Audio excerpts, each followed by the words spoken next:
Assalamualaikum warahmatullahi wabarakatuh. Ketemu lagi dengan Insan Pijar menjadi insan pintar dengan belajar bersama saya Nursali Insani. Kali ini kita masuk sesi ke-22 mata kuliah pengantar hukum Indonesia dengan tema PLKH Hukum Pidana. Nah, di sini seperti biasa saya sudah menyiapkan slide PowerPoint di mana nanti akan saya jelaskan kepada saudara semua di sini. Nah, apa sih itu PLKH? Nah, di dalam penjelasan ini, di video ini nanti akan saya jelaskan apa itu PLKH. Tetapi perlu diingat bahwa ini hanya pengantar hukum Indonesia saja, jadi hanya pengantarnya saja. Nah, untuk lebih lengkapnya lagi nanti akan dijelaskan dalam penjelasan tersendiri mengenai PLKH hukum pidana. Nah, nggak usah berlama-lama, langsung saja kita lihat penjelasan daripada PLKH hukum pidana. Berikut slide PowerPoint yang sudah saya siapkan untuk dijelaskan kepada saudara semua di sini PLKH hukum pidana. Langsung saja kita masuk ya. Untuk pengantarnya. Nah, di sini saya akan menjelaskan dulu apa sih itu PLKH. PLKH ini singkatan dari Pendidikan Latihan Kemahiran Hukum. Nah, pendidikan latihan kemahiran hukum ini kita membicarakan soal praktek di sini. Nah, lebih spesifiknya di sini saya menjelaskan soal pendidikan latihan kemahiran hukum pidana.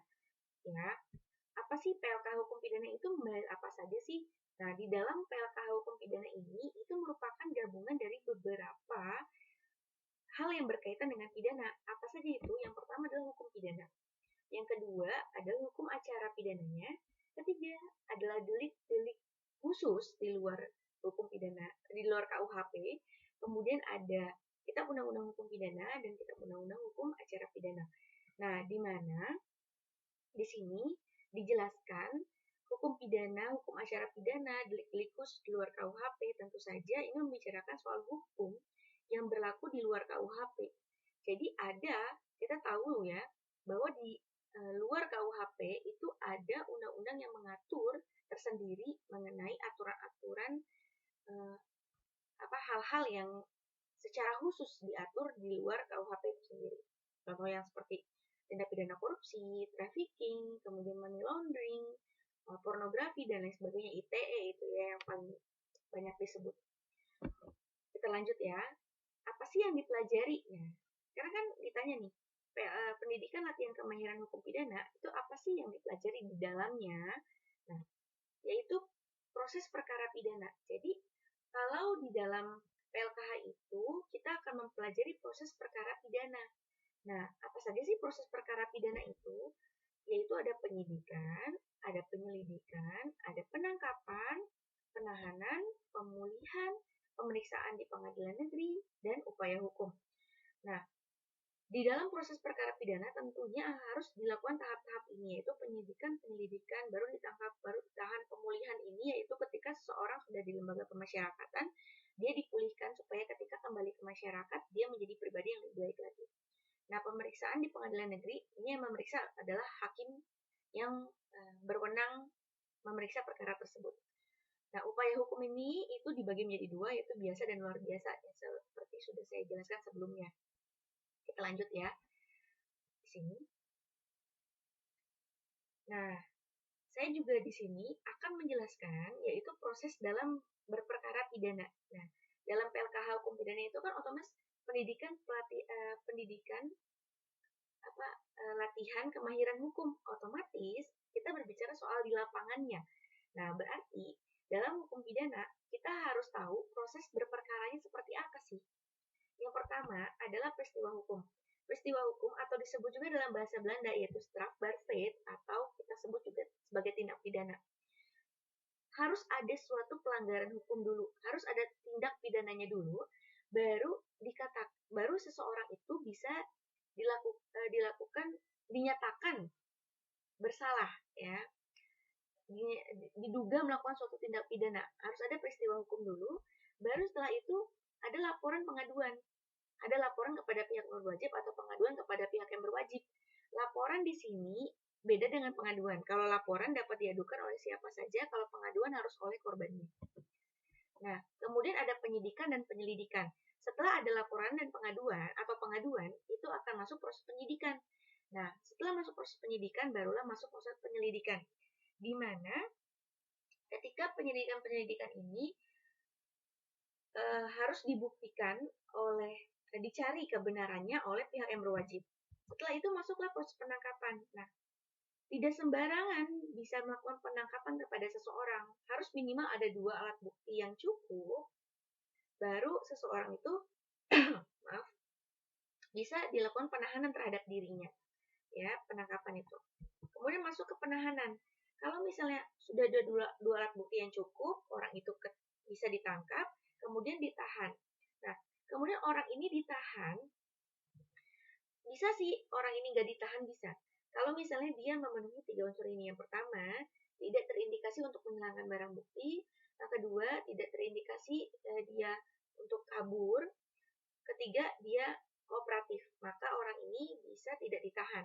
Tapi kalau misalnya salah satu dari ini aja udah mencurigakan gitu orang tersebut, maka dia harus ditahan demi kelancaran melakukan proses pemeriksaannya. Kemudian setelah ditahan, akan dilakukan penggeledahan terhadap orang tersebut. Setelah digeledah akan ada penyitaan. Nah, yang disita ini bukan seluruh barang-barang milik si tersangka ini, tetapi barang-barang yang diduga dihasilkan atau menjadi diduga atau yang digunakan untuk melakukan suatu tindak pidana tersebut atau peristiwa pidana tersebut ya. Nah, kalau misalnya di sini proses penangkapan, penahanan, penggeledahan, dan penyitaannya tidak sesuai prosedur yang diatur dalam Kitab Undang-Undang Hukum Acara Pidana, maka seorang tersangka itu bisa mengajukan pra-peradilan. Entah dia yang mengajukan atau kuasa hukumnya yang mengajukan pra-peradilan. Karena apa? Proses penangkapan, penahanan, penggeledahan, dan penyitaannya itu tidak sesuai prosedur. Gitu. Dia bisa melakukan pra-peradilan. Tapi kalau misalnya semua sudah sesuai prosedur, maka dia tidak bisa lagi mengajukan pra-peradilan. Setelah itu kita skip, kalau pra-peradilan yang nggak ada, skip ke penuntutan. Nah, penuntutan ini dilakukan oleh jaksa penuntut umum berdasarkan P21 yang dibuat oleh pihak yang berwajib, yaitu kepolisian, di mana penuntutan kejaksaan ini akan membuat surat dakwaan berdasarkan P21 yang dibuat oleh pihak kepolisian. Nah, surat dakwaan ini berisi tuntutan-tuntutan apa saja yang akan diberikan oleh jaksa berdasarkan kronologi peristiwa hukum yang dilakukan oleh tersangka tersebut. Nah, baru masuk ke proses pembuktian. Pembuktian ini terjadi di pengadilan. Nah, dibuktikan oleh saksi, ahli, alat bukti, barang bukti yang dihadirkan dalam persidangan tersebut. Nah, kemudian setelah itu masuk ke putusan pengadilan. Nah, ketika hakim sudah berkeyakinan bahwa orang inilah yang melakukan suatu tindak pidana terbukti berdasarkan alat bukti tadi, saksi, ahli, barang bukti yang ada dalam persidangan, maka hakim akan memutuskan seseorang itu bersalah. Tapi kalau hakim gak yakin, dia akan membebaskan si terdakwa ini. Ya, jadi ketika sudah diputus oleh pengadilan, tersangka, terdakwa, dan terpidana. Kalau udah diputus ya, jadi menjadi terpidana. Kalau misalnya si terpidana ini merasa bahwa dirinya tidak mendapatkan keadilan, maka dia bisa mengajukan upaya hukum.